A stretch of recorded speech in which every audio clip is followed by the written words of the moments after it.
Yo Pasmor Ent, bana mna kufona baba. Niko na ex wako. Sio master boss. Tem. Arwani. Tepe. Membo kanza nene meri.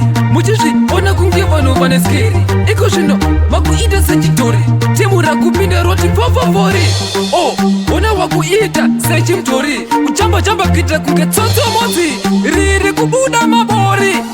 Aywa, sekanda tiko. Exi, yeah. Yesikani exi, ko Kurisei ko futi kumawezi. Nakanzwa ukutengeza mapepsi. Exi, yesikani exi, Kurisei ko futi kumawezi. Nakanzwa ukutengeza mapepsi. Ntakambu kuona patoketi, uchi manyira maparenzi. Ase wakatama mukoteji, wawa kukara mu village. Wana watupira mpunge, yembe wakusona tunge mtunge. Wawa kuyite kunge mwana watunge. Apa utabude futi panze. Exi, yesikani exi, ko Kurisei ko futi kumawezi.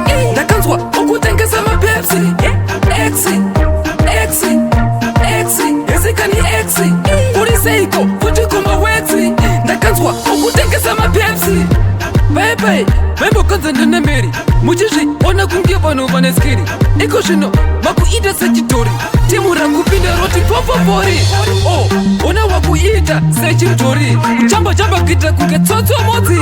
Riri kubuda mabori. Aywa. Exi, yeah. Yesikani exi, Kurisei ko futi kumawezi. Nakanzwa ukutengeza mapepsi. Exi, yesikani exi, Kurisei ko futi kumawezi. Nakanzwa ukutengeza mapepsi. Ntakambu kuona patoketi, uchi manyira maparenzi. Ase wakatama mukoteji, wawa kukara mu village.